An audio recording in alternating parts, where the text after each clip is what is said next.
Welcome back, everybody. Road Less Traveled podcast. I'm here with Kristen and Sky. What's going on, y'all? Hey. How you doing, my man? Man, we've been hitting these late night sessions lately. You guys have been up early in the morning. Today was your first day of your fitness challenge. You're getting your stuff going. I'm proud of you guys. You're, taking a lot of time and effort into investing in your health and investing in your future and into your visions and your dreams. And Kristen, you were saying, it's a lot right now. It is a lot. It's kind of this juggling act right now, where we're putting so much of our focus and energy and finances and everything into these businesses we're starting, but I don't want to share that part. We just spent with like my family, we just spent the weekend with my mom and my parents and my siblings for my niece's birthday. And, I was telling you guys about how, my mom, I can't tell you how many times I got asked, are you guys financially okay? Are you sure you're okay? Well, I don't understand what Sky's doing, and I really want to make sure that the pressure's getting taken off you. Are you sure you're okay? Do you need some help with something? And I love her to death and she's meaning well, but it's just that not understanding the mindset. She's not going to understand the risks that we're taking, the putting the money that we have into the businesses. She's not going to understand, why he doesn't have a 9-to-5 job, and it's kind of this juggling act, but we're going all in. We're doing the 75 hard. He was up at 4:00 this morning. I was up at about 5:15. We even forced our dogs out on a walk with us that early, and boy, did they hate us. But we're going all in. Well, it's interesting. I think we were talking about Kobe Bryant on one of the episodes, and Kobe Bryant never worked a job. He left high school and went into the NBA and played basketball his whole life. And I'm sure that people, when he left high school and said, I'm not going to college, I'm going into the NBA, especially, I remember, I was young, but I remember watching Michael Jordan. And then I think Kobe Bryant was really like the next big star that came after Michael Jordan. And I think that now he's up there in the discussions as one of the greatest ball players of all time. And I don't think that if he would have just gone and worked a job and said, hey, I'm going to play it safe and I'm going to work this job. And, maybe the basketball thing will work out, if as a plan B. No, dude, he went all the way after it. He said, this is what I'm doing. I'm going 100% into this. I'm going to put 20 hours in a day into this because I know that's what it takes, because I want to be remembered like Michael Jordan.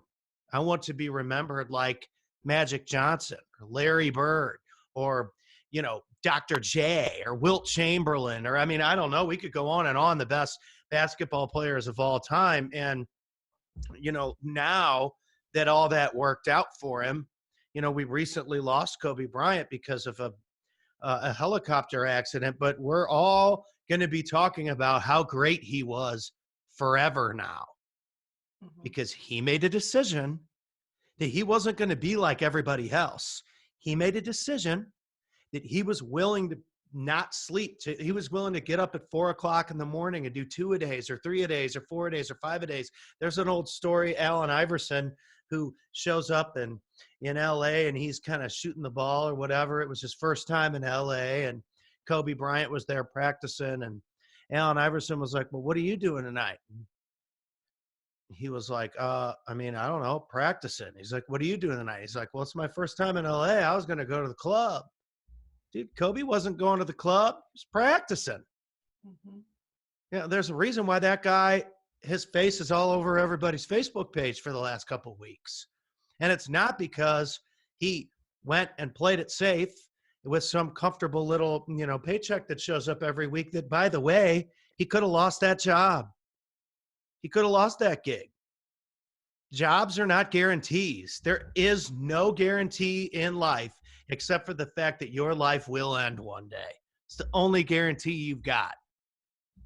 So, I get it. My dad was the same way when I went to audio school. It was all about, well, you got to use this music skill of yours to get a job. Mhm. And I did that for a while, but if I would have never quit that corporate audio gig, I would have never traveled all over the country playing my guitar. I would have never met these entrepreneur influencers, and I would have never played all these big stages. I'm the only guy that played those stages that didn't pay for the time slot. And everybody knows it now. When I make those posts, everybody gets real quiet. You ever notice that one? I make Mhm. a post like that and people get, it's crickets in the comment section, because it's all good. I'm not holding it against them, but I don't. I already know what's going to happen over the next few years because I've dedicated my life to this. There is no turning back, and so I'm bringing certain people with me, and I know it's going to work because I've dedicated my life to that decision. There is no other way. And I think that those are the people that end up doing great things. Period. Absolutely. End of story. Absolutely. I mean, it's those people, it's, the ones that go against the grain. It's the ones, and we've talked about this before, it's getting out of that mindset of the 9 to 5. You have to have a job. You have to do it this way. You have to do it this way. I mean, even over the weekend, I was telling people about, us starting to do this 75 hard and explaining what it was and everything. I can't tell you the number. Well, but my bachelorette party's coming up in a month that you have to be at. You're no fun when you don't drink, because there's the rule of no drinking. And I'm like, I can be fun without drinking. I will be there, or it was, my mom, well, because I explained how if you mess up one day, you have to start back at the beginning. Well, don't be that hard on yourself. You got to give yourself a break. You can't, and it's like, it's not that this is a diet program. It's not that it's a fitness program. It's, what they talk about it as is it's a mental toughness. It's, you set yourself up and you have to do things a certain way. And that's what you need to be able to really push through all these different barriers that were put in your path. The people that are going to tell you that you can't do this, the people that are going to be the naysayers, you have to have that mental toughness to go through. And this was that's kind of why we decided to do this to begin with. People are always going to say that, why don't you just do things that make you feel good, that, why don't you just be comfortable with everything? And, people just do not like to not be comfortable. Like when the uncomfortableness of something comes up, everybody always wants to turn the other cheek or run away or come up with excuses why they can't do it, or, whatever else is on their mind. And the fact of the matter is, until you keep positive in those uncomfortable situations, nothing will change. You're just going to go into your comfort zone. You're going to stay in that circle and you're never going to go out. And then you're going to have the results that you have now. You're never going to grow spiritually, financially, personally, whatever the case is. You're just going to stay that same person. You're kind of a passenger in your own life. You don't have the control. You aren't driving the car, through your own life. It's putting yourself into these uncomfortable situations. It's that pushing for that more, that little bit better, no matter what that more is to each person. It's pushing that little bit more, and reaching outside and beyond the comfort zone and really starting to take control of, your life and where you want to go. And I think that sometimes when you start to talk like this and you start to think like this, people that don't talk like this or think like this take it as an attack. They take it as, oh, well, you're trying to do something like this because you think you're better than me, or you want to be better than me, or get off your high horse, or what's your problem? There's always that one too. What's your problem? Or all you care about is money. Or, there's a million of these comebacks or objections that you're going to get from people. Or, hey, man, it's just one night.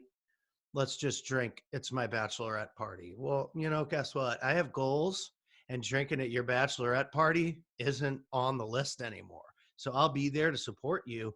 But my goals are more important than drinking alcohol that night. I'm on a program that I'm dialing in and investing time and money and effort into to get a certain result.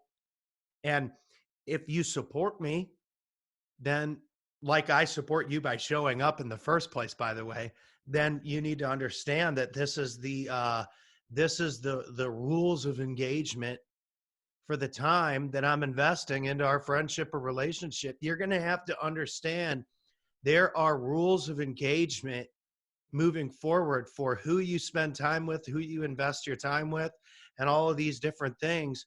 Because at some point, for me, it was not beneficial for me to talk to my parents about what I was doing, because I was sleeping on people's floors broke. That doesn't really, the result, I had to prove the result before they understood what I was doing. Mm-hmm. Sleeping on people's floors, living in a van out by California. I do it on the slides before Raphael speaks.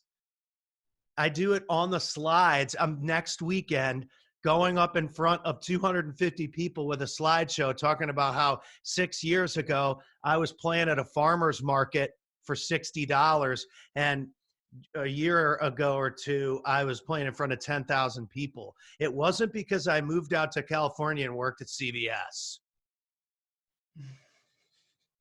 It's because I moved out there, put everything on the line, focused on making my craft so good that it could not be denied. And that's why I was the busiest gigging musician in the friggin' Southern California area with an acoustic guitar, playing 3 gigs a day on the weekends sometimes. I had to turn down gigs because I was so busy. Now it's like, it's not even worth my time to go to the bar and play anymore.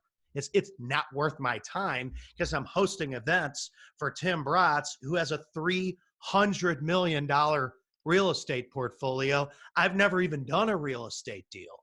So why am I even in that room? It's because I've become an expert at entertaining these crowds. I'm really, really good at it because I put everything on the line at being the best in that sector. And there might be great MCs, there might be great speakers, but they can't play guitar. There might be great guitar players, but they can't host a business event like I can. Like I figured all these different tools out that I have and packaged them all together as this one superpower. And it worked, not because I was dedicating 8 hours a day to, shovel dirt at the golf course to try and play it safe. Because I thought daddy was going to be happy if I had a job. No, dude, that's not going to get me where I need to get. So this is all just part of what you're going to have to deal with moving up. Doesn't mean our parents don't love us. Doesn't mean they don't believe in us. It's just that they want us to be safe. When my kid, who's 2 years old, has a snivelly nose and she's coughing and she's sick, and she climbs up on the couch and jumps off the couch onto the little Ottoman thing, I freak out. Why? Because it's unsafe. She's probably going to crack her leg one of these days, right? It's the same thing. There's going to come a time where she's 16 years old and I give her the car keys and she'll probably be fine, but I'm going to be worried all night long because she's my kid. So like, I get it from both ends now because I'm a parent. But at the same time, it's like, am I not going to give her the car keys? Mm-hmm. She's going to have to figure it out. So, at the same time, you have to let go. And you guys have already let go. And you said, I'm going to fill my time in my day with action that's going to get me a certain result. So I think that sometimes I've had this conversation now that my dad has seen me do all this stuff. I've now had the conversation with, okay, well, what other action can you bring into what you do to kind of, fill in the space with more than just music? That's a useful conversation now. Now we're getting somewhere because I'm not going to quit. How can you help me take action? So maybe you just need to formulate the conversation in a way that says, hey, why don't you ask me different questions? Why don't you ask me, instead of why doesn't Sky work a 9-to-5 job? It's, well, what can Sky do to get more of these big deals?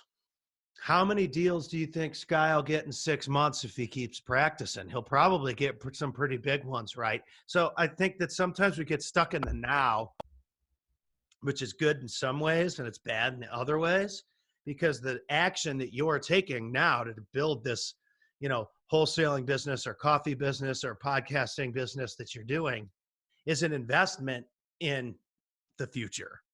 You're developing the skills that you need for running a company in the future instead of being someone behind the counter for somebody else's company. The guy from CVS or the guy from Walmart or the guy from Kroger or what's it called at home, Schnucks in St. Louis, James Schnook or whatever his name was, had to take a risk at some point to get those 64 stores open all over St. Louis, Missouri. And now everyone knows who the Schnooks are. I guarantee you when he was behind the butcher glass, when he was 28 years old building that business, people thought he was crazy too. He ain't cutting the meat anymore. No, that's for sure. Because I worked for him. Oh, hey, Mr. Schnook, here's your frigging ribeye that I can't afford unless I cook it in the seafood department without you knowing it. Ouch. Hey, and I would tell him that, hey, you're good, buddy. You're good. How's your dad doing? You know what I mean? It's all good, but my dad had to take risks. When my dad first got a job in an accounting firm, my mom had to buy him underwear and socks to go to his first interview because he had no money for underwear. And he speaks all over the world and is a forensic accountant. You ever watch Forensic Files where they test trails of blood to catch the killer? He finds trails of money to catch freaking money launderers. Oh, wow. Jeez. And he had no money. Grew up on the north side of St. Louis. It's a rough area of town. It's not a secret. It's a rough area of town, plain and simple. And, lives a very nice life now and was just in Madrid, Spain, talking about business valuation or something. What? When I sent him a clip of me not playing guitar but speaking on stage, I think that's when he started to understand it.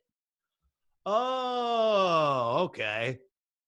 So now you're kind of talking about your journey of playing music, and now you're still playing music, which is great. Now he can accept it. You see, now he's accepting that the music worked without saying that. Oh, okay. So you're still doing the music, but now you're hosting and kind of speaking. I think that's a great way to, increase your valuability in the marketplace. So he's literally business valuating on our phone calls here, as you can see. Once you get to a certain level, they're going to tell you you're awesome anyway. But until you get to that level, it's going to be hard for them to accept that it's possible. And that's not abnormal. It doesn't make them bad. It doesn't make my dad a jerk. It's just that's how parents are. It's hard for me to understand that Ella can projectile super jump like Mario Brothers across the frickin' family room onto this other piece of our house because it worries me that she's going to break her ribs. When in reality, she lands it now. And I'm like, oh, okay. I have to accept it. I have to do it too. Mm-hmm. Anyway, I'm ranting, but it's because the only reason is because I have dealt with this stuff for so long and I get it. I totally get it. It all comes from a place of love. It's just, and it does. It's just something that we both kind of have to manage our way through, but. Well, So the push to do more, we kind of talked about that. Why don't you give me the push to do more for you? Because I love to talk to you guys and I love to talk, period. And sometimes I forget we're recording because it's just like we're just hanging out and talking. But you've had a push to do more recently. Why don't we talk about that, Kristen? So over the last, probably really started feeling it the last few months. I just kind of started feeling more like I was a robot. I'd get up, I'd go to work, I'd go through the same, I'd go through and I'd see all my patients, I'd come home, I'd do paperwork, I'd go to bed, and I'd do the same thing all over again. You know, um, and as I was starting to, listen to Sky and some of the things that he started talking about, I started engaging more in listening to the different things that he was listening to. And it was like something started lighting inside of me. I all of a sudden I was like, hey, you know what?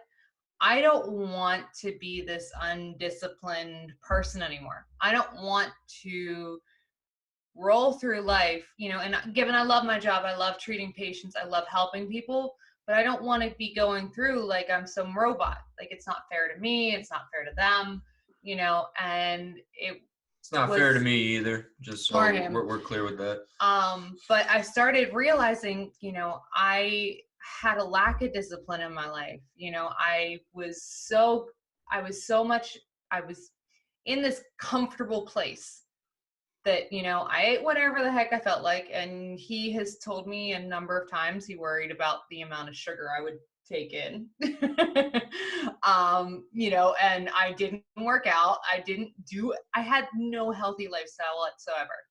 I had no morning routine whatsoever. I'd wake up, roll out of bed, throw on my scrubs, walk out the door. There was nothing to it. And I just, I started trying to slowly adapt some different things. And I noticed that, if I wake up 45 minutes earlier, I feel better during my day. I feel like I can focus more. I feel like I get more done. I feel more calm during my day because the other thing was that I was in this like anxious mess all day long, but I started feeling that I'm meant to do more. There's a part of me that's going to be doing more, and I want to start setting myself up to be ready to do more, because right now, or, as of the last, before, well, I'd say relatively recently, I didn't feel like I was prepared to take on more, because I didn't know how I would fit any more in my life because of the way that I was running my life. My life was running me. I wasn't running my life. So I think that's been a big thing as to why I'm making the big choices that I'm making. And, he even looked at me and he goes, are you seriously sure you want to try and do this 75 hard? He's like, you don't even work out. And I said, I know. I said, but I need something major. And I said, and I want, I'm making a commitment and I'm going to stick to it. And as much as it's going to suck, I'm going to do it. And so, I'm one of those people that I have to jump in with both feet. I have to go all in, and I got to go do it something crazy. And I'm doing it. Well, yeah, and that's the same way I've always been. When I was 19 years old, I had already gone for a year to the state college in Missouri. So I went to the Mizzou Tigers, University of Missouri in Columbia. And so, I went to Mizzou, the MIZZOU is what they call it back home. And it's really like a collection of all the St. Louis high school kids that move an hour away from home and, drive back, and the parents drive up for football weekend. It's like the high school remix. And I hated it. I absolutely hated it. And it wasn't what I wanted to do. The program there wasn't what I wanted to do. It wasn't like I went to some music class and they were talking about like how, bebop started in the 40s and 50s with Louis Armstrong and all this kind of stuff. And then the Beatles I'm like, dude, what? I mean, that's great that we're talking about music, but like, this is not Like I trained in jazz in third grade. We were playing Count Basie and Maynard Ferguson and Birdland and all these high profile Buddy Rich tunes when we were 10 years old. And you're talking to me about when the Beatles came out. Like no, yeah, I know. And it was just, it wasn't focused where I wanted to be. It was wasting my time. It was a lot of money for my parents. And that was when I approached my mom and dad. And obviously, you know, Papa being an accountant, as everyone's starting to kind of hear a little bit of my story here, we butted heads on this subject of me going to a tech school for audio production so that I could run events and potentially host and perform at my own events and build my own, you know, business moving forward. And so I had to pitch him on, I'm going to go to this school and get this job at this company in Vegas, because that was the only way I was going to get him to understand that I needed him to pay for this because I could make money doing it. And so it worked for a while until, like you said, until it was robotic. Mm-hmm. At first, it was this big challenge. How can I get the touring people to like me? Because I'm pretty much an independent contractor, which I didn't understand is kind of entrepreneur-ish. How can I get these people to like me so that they'll hire me and take me out on tour? And after like a week of being an intern, I was hired by the company and setting up this and that all over Las Vegas. And we were doing Mandalay Bay Convention Center, 10,000 people. And that was when I was telling those guys, I was like, man, I'll be playing in this room in 10 years. And they were like, bro, you need to go test those cables. Okay. You need to go test those cables. It's your 10th day. And I knew that it was going to work, but, you know, even the people around me, I didn't have the same, you know, technical background as them, but it didn't matter. I was on tour with the biggest bands a month later because my personality was what closed the deals. Entrepreneurship and business and all this, it's all about connecting. Mm-hmm. If you can connect to people and you can connect people to each other, that's why the Tim Bratz thing works, is because I'm able to relate to the audience how I fit into the equation. And I'm not trying to one up Tim. Tim's the expert. I'm there because Tim's giving me a platform, right? A lot of people are unable to do that because they really want to, you know, be it. And it's like, no, you're a piece of the puzzle and you're a connector. And the better you are at connecting, the better you're going to be. And it's just like, once we're able to kind of see those holes and those gaps, that's when we're able to really strike. And that's when we're able to really be successful as entrepreneurs. And I didn't learn that I was good at these things until way, way, way, way later in life. But that's why I've survived. I haven't worked a job since I worked at the pizza shop in high school. I'm 37 now. I just turned 37 years old. I mean, I've been doing entrepreneurial type, independent contractor, self-employment gigs for 12, 15 years or something like that. I mean, I've watched it go from MySpace to what we're dealing with now with like PayPal and with like Instagram and this new TikTok thing. We were laughing about TikTok earlier, Sky. And it's like it's a constant evolution. And what my dad, I'll use my dad as the example. My dad's never posted anything on social media. So he doesn't know how to leverage social media for business because he's never done it because he didn't need it. I used it and it worked for me. And that's why I was able to get the attention of these big influencers, because I know how to build content. Why? Because I sat around and practiced it all day, every day. There is no plan B. There's an old story where these guys rowed across the ocean or whatever and got to the shore, and then they burned their boats so that there was no turning back. They had to win the battle or die on the battlefield. And I'm going to tell you what, they won. Cortez or whatever it was. I don't know the whole story, but like that's like a famous Tony Robbins thing. Like when you leave no option but to be successful, when you pack up your stuff, even after all that experience with Petty and American Idol and traveling all over and building this whole thing out, I still packed up my stuff and moved 2,100 miles away from home to start over in California because I knew that there was another level. People thought I was crazy. I was 30 years old. And I'm like, dude, you guys don't even know. I'm going to go play Mandalay Bay, just like I told everybody. And now I post that picture like we talked about this morning. And I'm like, dude, all you guys are paying to get on stages don't know how to do it right. And no, it's crickets. Yo. Because they know that the gunfire's coming. They already know. So you got to understand that at some point it's risky and it's scary, and then it elevates and it's like, oh, this is working, and then it's like you elevate over here and it starts working more, and then the same people who maybe even supported you start to get worried because it's like, oh, well, now this is becoming a threat. Because business is cutthroat. It's kill or be killed in the business world. And that's why our parents get worried. But what we're doing by taking this action is we're developing that killer instinct. And it's competitive. And it's just like The Lion King.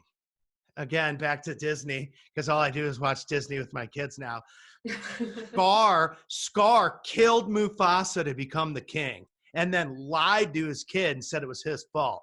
That stuff happens in the real world all the time. People will cut you out of a deal, screw you out of a partnership, hose you over. That's why our parents are worried, because they know that we're probably not like that, and they don't want that to happen to us. Guess what? It's inevitable. That stuff happens to people. So you got to understand that what you're doing is the right thing, and that there's this idea of growth and being uncomfortable and going hard and getting into your fitness program and walking the dogs at 5 a.m. It's going to make other people around you uncomfortable because they have to look at you now on Instagram and see all this action that you're taking to be successful, and they're not. Mm-hmm. So you're starting to elevate, and they want you to stay here, man. No, dude, come back, come out, get drunk with us. It's like, no, dude, I'm moving up. You got it. Just like the theme song, man. It's just like the song. And it's just like, man, you know, I'm glad I have the opportunity to talk to you about this because I've been through this stuff with my parents, and I've been through this stuff. My girlfriend, when I was 30 years old, moved into her parents' house. I had to tell her dad, oh, don't worry, I'll have full-time gigs in California in like 6 months. We had already lived with each other in St. Louis for X amount of years. I quit that corporate job, moved back, started my own touring, playing the guitar business, touring all over the country. And then I'm like, oh, I'm moving to San Diego, just randomly, after I got back from a tour one day. And everybody's like, huh? And she's like, oh, don't worry, I'll move into my parents' house and you'll have full-time gigs in California in like 3 to 6 months. Dude, her parents practically flipped their lids. I can imagine. My God. And I'm like, oh, don't worry. We'll get engaged and I'll have all this stuff and we'll move out there. And then I'm going to play business conferences and make stuff for business owners. And eventually I'll probably be, you know, one of the bigger, most trusted names in that, you know, online social media content space. And everybody was like, dude, you're a long-haired hippie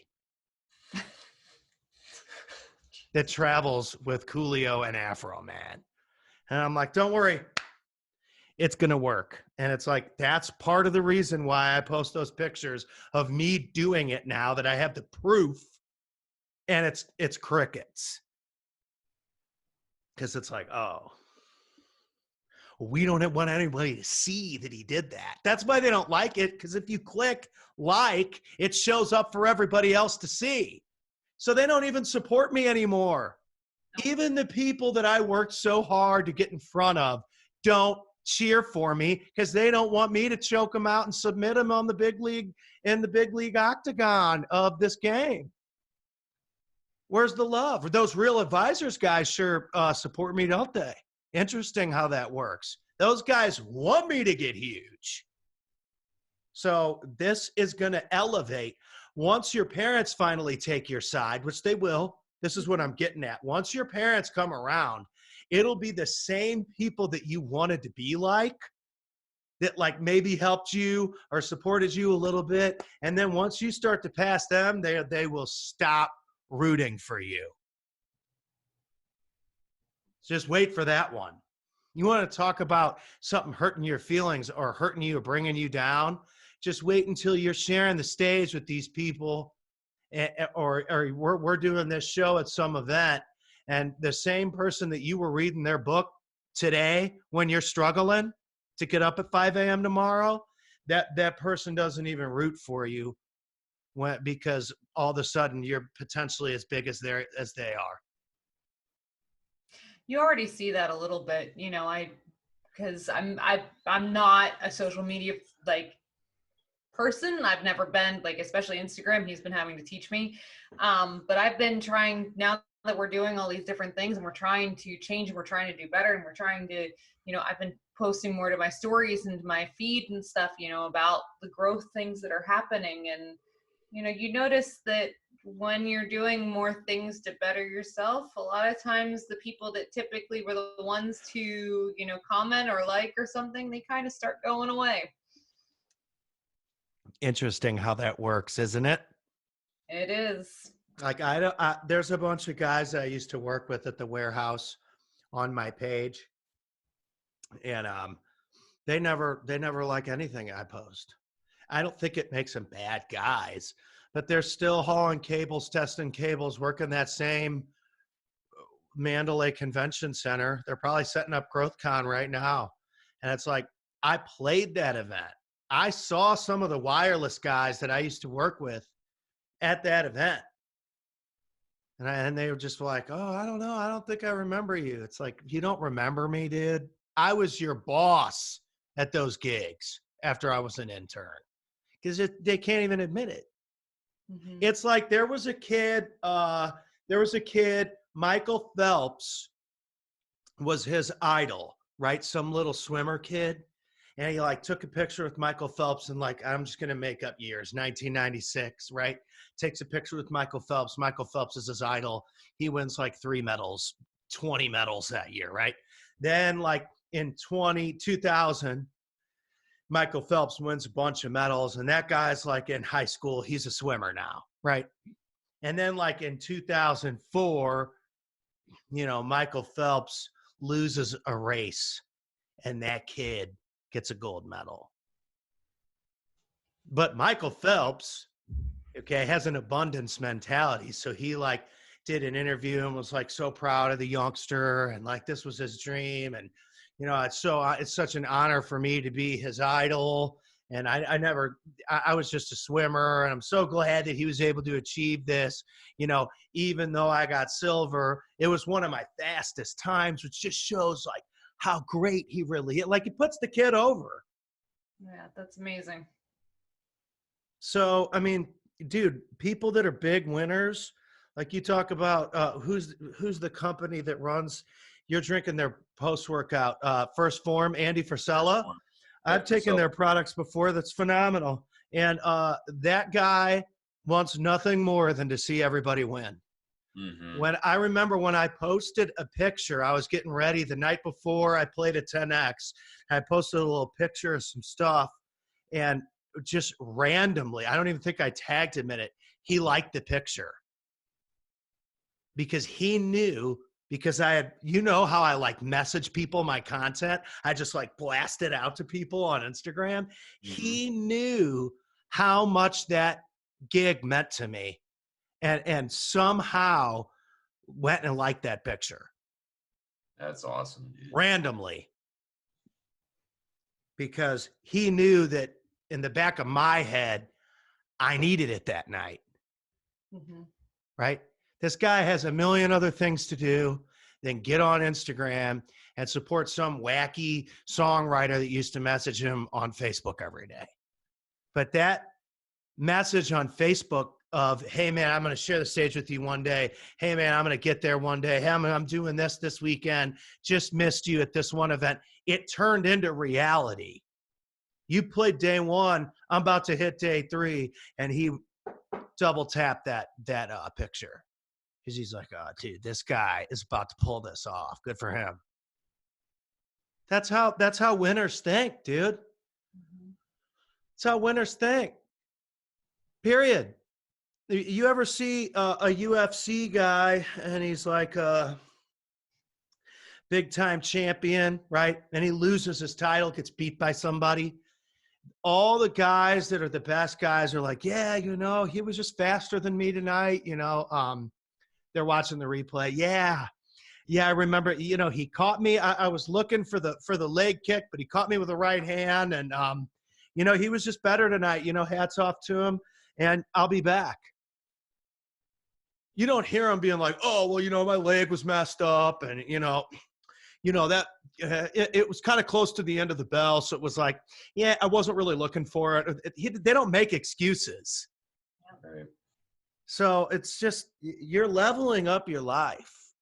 So it's going to be hard, not only for you, but for the people who have known this version of you, this version of Kristen, and this version of Sky, to accept that this is where you're going. They're not going to be able to understand it until they see the end results. Mm-hmm. So in between, there's going to be a lot of pain, and there's going to be a lot of doubt from people, and maybe even including yourself. You're going to have times where you're like, I have to do this, but man, why? Why is it so hard? Why am I in so much pain? Why don't people understand? Most of the time, they're not going to. That's why you have to change your circle. And that's where we can sound mean, or we can sound rude, or this and that or the other thing. But that energy is not growth energy. Mm-mm. Sucks. That's why I didn't talk to my dad for X amount of years. Oh, wow. He didn't get it. He didn't get it until like a month ago. He emailed me. He saw me tell the story of how I got the 10X gig hunting the Grant Cardone down in the hallway, and was like, man, that was a great video. I'm like, you're not even on Facebook. He's like, your mom showed it to me. I'm like, oh. Okay. But what about the one where I actually played at the event? He's like, no. Don't worry about that. Where you're speaking. That's what people want. Because remember, he's business valuation man. Mm-hmm. So once you show them what they want to see, it'll click. So anyway, I know I'm rambling, but gosh, it's just, I've dealt with this all before, and it's so hard. Mm-hmm. It's so hard. So I feel for you. I get it. Now, I'm sure your mom will see this and be like, I don't like that Pat guy. Well, he seems to know it all. No, I don't. Right. It's like, no, I don't at all, actually. But this is why you're trying to surround yourself with people that can help you win. Mm-hmm. It's a shortcut. It just is. So that's why you're working with Raphael to get better wholesaling deals. If you did it on your own, it'd be way harder. It would be a lot harder. I wouldn't have any of the tools. I wouldn't have any of the connections, and it would take me a lot longer to put the systems in place. So that's another key thing that we can just touch on very briefly, is if you have the means, whether it's financially or even just able to go to something, like find yourself a mentor. Find somebody who knows what it's like to be in the situation that you want to be in, because chances are those people that are at the top of the mountain that you want to get to, they've gone through the struggles probably even more so than you've even considered.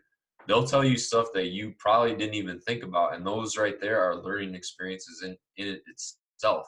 hell, you could just get one nugget from a big wig shot person, and that could be the one that changes your life. Like in wholesaling, you have to do, you have to cold call, you have to SMS, you have to be consistently doing things, and you might be doing this, and then they might give you one little tip where it's call 30 minutes earlier and follow that up with not just a phone call, but a voicemail and a text message, and then wait 30 minutes and then do it all over again, but then don't bother them again until that night.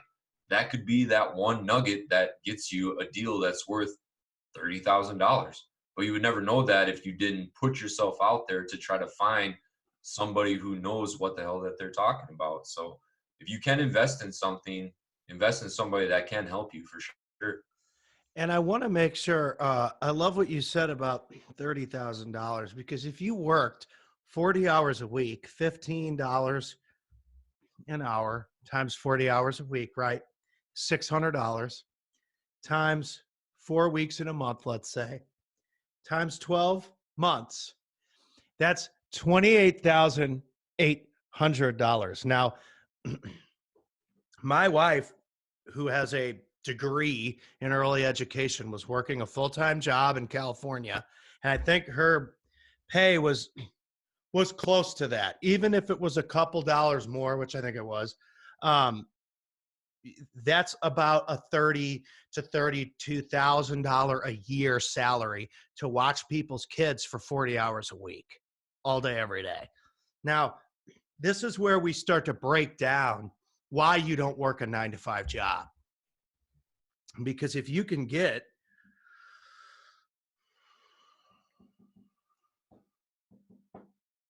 $10 wholesale deals at $5,000 a piece, you make $50,000. If you can get 10 wholesale deals at $7,500 a piece, you make $75,000. This is all from the comfort of your home, correct? Yep. Or the library, or a coffee shop, or even in your car while you're driving. And those are, 10 deals at $7,500. That's, the $75,000 for people that you would want to look up to, like like Brent from TTP or Raf, stuff like that. Like 10 deals, like they've gotten it to the point where they do 10 deals almost daily. Like that's $75,000 per day. People don't make that in 2 years of working. So I know. That's where I was going with it. Exactly. So I don't want to sit around and make $75,000 for the entire year. I want $75,000 in a week. Hell, a day. Right. Whatever the case is. And that's why I do what I do, because I want to be better. And that might sound selfish to some people. I want to do better. I want to be better than you. Well, but it's also, let me take him back a little bit. Excuse me. It's not necessarily being, I wouldn't say that it's about being better than somebody else. I'd say it's being a better version of you. It's about beating yourself. It's about doing, because you're going to get more with the competition inside yourself. Well, that's how I looked at what he said anyway. So sorry if I, No, it's not saying I want to be better than you. It's I want to be better than what I have right now. Mm-hmm. So, and again, it's like, we're not doing this on live. So it's not like we're like streaming live and like taking comments and all this stuff. It's like, we're literally going through the baseline of what we need to do to make this show work, and to be, this isn't just magically going to make us millions of dollars. There's all these other business endeavors that we have to do to fuel this content and this relationship that we're trying to build with people. So better than you, better than Pat. I want to be better than Pat 4 years ago. That's why I started shifting to just not just doing music. That's why you're shifting to running a wholesale company. You don't want to just be doing this at the library anymore. A year from now, you want to have a freaking team of cold callers running all this kind of stuff, so that you're doing 10 deals a week. Mm-hmm. So that's where you're saying you want to be better, period. And that's what people need to understand, is that's how you're supposed to think. The problem is that we've gotten to a point where we think, or some people, I guess, think that it's just, this stuff is just supposed to show up for me because I live in the United States of America. And it's just like, that's just not how it works. This coffee company idea and content creation and promoting and all of this kind of stuff that we're talking about making work, this stuff is an investment of time and effort and money on all of our part to make this possible. And that's why we're trying to figure out what is our message, figure out what we want to tell people, figure out how can we talk and use content marketing to grow not only ourselves, but a brand. It's not that easy, or everybody would do it. Everybody would be the CEO of Starbucks if it was that easy, but there's only one Starbucks. Right? So when we talk about being better or whatever, yeah, I get it because I know what you're saying, but you don't let anything turn you off, because the way that we express how we want to get better might be different for you. It's the same thing. And what I thought that the end all be all was playing gigs in California, and I wanted to be better. So I cut my hippie hair and started promoting myself at business conferences, and people comment and they're like, "Oh my gosh, you love the do, bro. Love the haircut." And it's like, well, it's not like I haven't cut my hair before. And it's just that it doesn't always look the same way. Like sometimes I let it grow too far, but I get it, man. I get it. It's hard to express, when you're under a lot of pressure. It's hard to describe how you feel or what kind of growth you're going through, and trying to put it into words. And it's like, at the end of the day, we do want to make better money than working a 9-to-5 job for $16 an hour. So yeah, we do want to be better than that, because we feel that we're capable and that our time is worth more. So that's not mean. That's why my wife left that job. And I started to do this at home, because I was up all night playing gigs and she was working all day. And then we had kids, and it was like this big juggling act. And I'm like, this is terrible. We are worth more than what we're getting. So what do we need to change? Let's change the environment. California doesn't want to pay us what we're worth, and the price of the living's through the roof for a shack by the beach. So we packed up and we left. I miss California all the time because it's beautiful. But is my lifestyle in Dallas way better? Absolutely. It isn't even close. Now, weather, L. L in weather. But every other category, Texas is a better lifestyle. That's my opinion. The highways here aren't as nice as California. I know that might be surprising to some people, but I wanted better, so I left. I wanted better than the best weather on the planet and a terrible lifestyle for my family. I wasn't making enough money to live there. So I can make way better money here and provide more for my family. And so that's what I did. I mean, this stuff goes hand in hand, and it's confusing to try and talk about because most people don't talk about this stuff. That's why when we talked off air, you were a little bit confused because you're like, this is really hard right now. Mm-hmm. I get it. I've lived in 10 gazillion different places and had people tell me it wasn't going to work at every single phase of my life. It always worked because I always went for it. That was the difference. And so when I say I want to be better than just singing at home at Bar Louie where everybody hangs out on Friday night, it doesn't mean I'm trying to be better than those people. That's not what I want. That's not enough for me. So I get it. What beans? You got beans? Beans? Yeah, did you say beans? Oh, I wish I had a can of beans right now. Beans I love beans. But anyway, I get what you're saying. I've been rambling because I understand, Kristen, what we have been talking about, and you do want better for yourself, and Sky, you want better for yourself, and when we talk about this, we are in a competitive space, and so you do want to be better. Kobe Bryant wanted to be better than Michael Jordan, and he is in certain categories. You can probably go look at the statistics. He didn't want to be not better than other people. Like it's so, again, it depends on who you're talking to about this stuff. Some people take that stuff as an attack. Some people are like, oh yeah, I get it. I don't want to be the worst wholesaling company. You don't want to be the worst wholesaling company. God, no. You want to be the best. So it's a good thing. But anyway, I digress. I'm just fired up about it. I believe in it. I think we're doing good things. I think we're growing, and we've got episodes up online now, and we're going to be up on podcast sites. I mean, over the last month, we've made a huge amount of progress, especially you guys personally.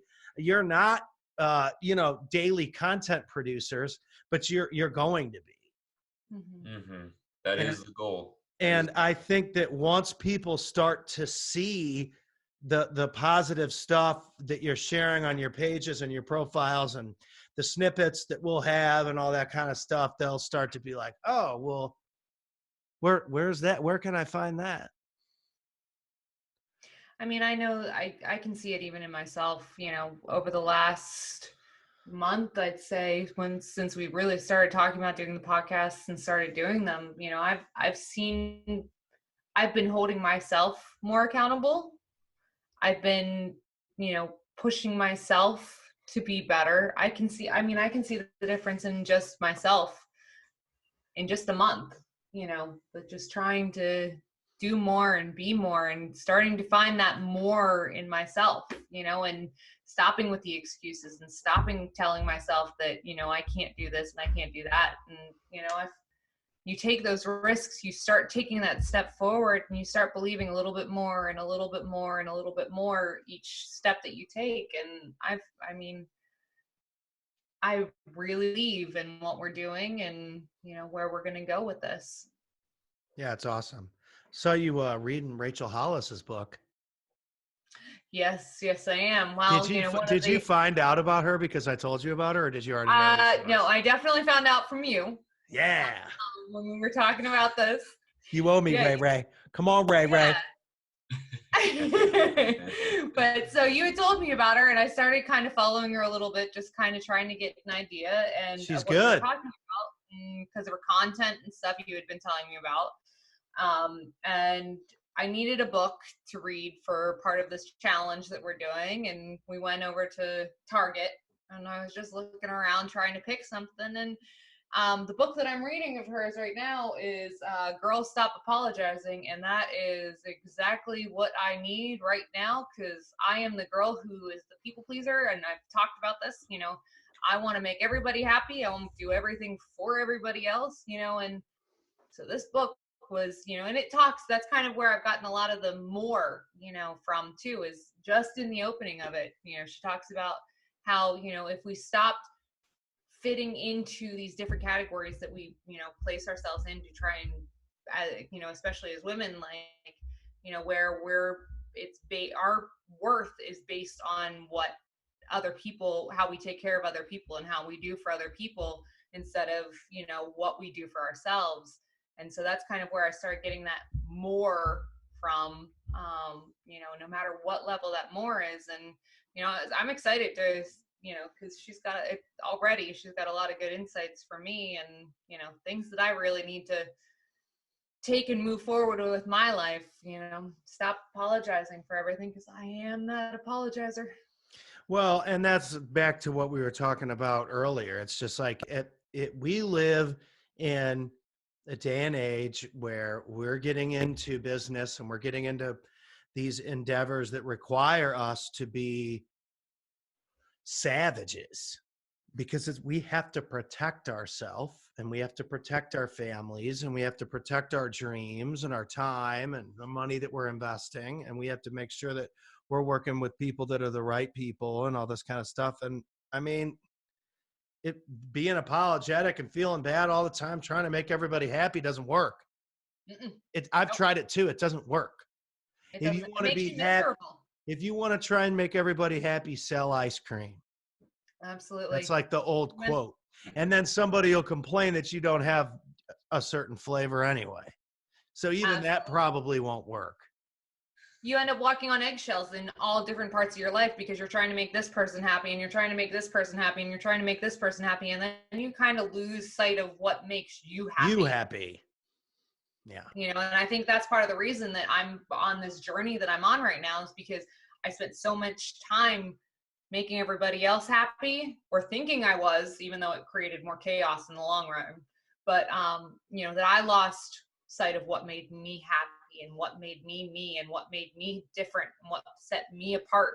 You know, because I was wanting to I was this for this person and this for this person and this for this person, and I was in so many different places that there was nothing pulled in for me. And I'm Yeah, doing a that's lot not what you want. It's not what you want. So you have a real hat, a real Empire hat, and the guy that hosts Yeah. the events doesn't. So I took a picture of this, and this will be posted, tagging the Real Advisors later. Good. Absolutely. I wear this hat a lot more than I realized, so it's good. We'll give some publicity to everybody. Yeah, yeah. But anyway, you guys, I mean, we could go all night as far as I'm concerned with this, because at the end of the day, what it comes down to is we're all going through growth, myself included, which is why I'm so excited to talk to you guys about it, because I've dealt with this stuff for years and years and years and years and years. There were times where I was literally I had it all made, and then hit the reset button and started a whole new challenge 2,100 miles away from home and rebuilt my entire business. Then we did it again when I quit playing all the bar gigs in California, moved to Dallas, start this digital marketing thing, and to transition this business event idea into continuing to do conferences and stuff, but building like digital marketing content for business owners. And that's why I'm only taking certain people that are thinking like you're thinking, because I don't even want to work with people that aren't thinking like that. I don't even want to work with people that don't want to be better than they were yesterday or the best at what they want to do, because I don't want those people associated with what I'm putting out. It doesn't make sense for me to go backwards.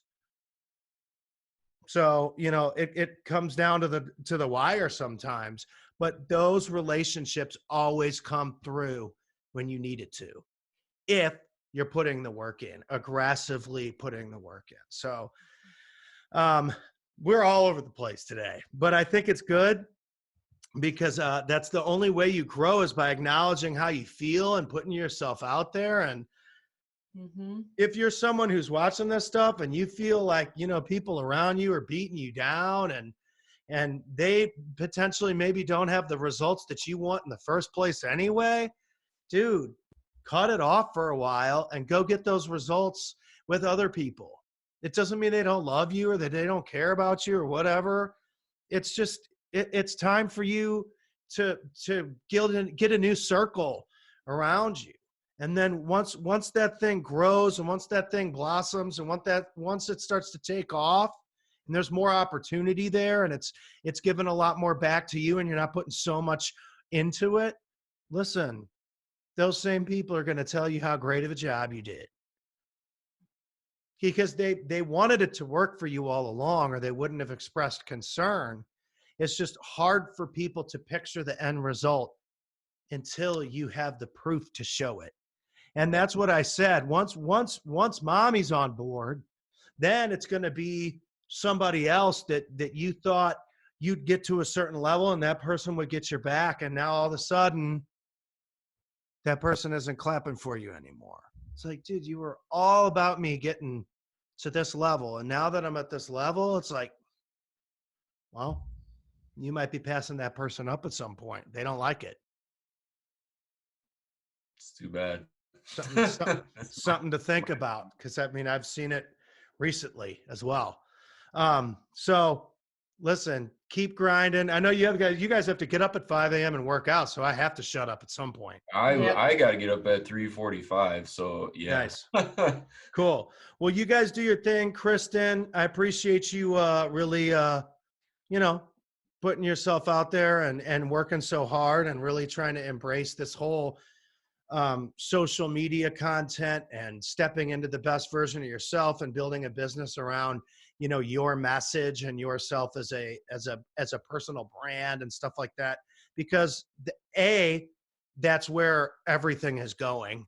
So that's proven by anything you see on TV or anywhere, that personal branding is huge right now. B, it's like you have a passion for it.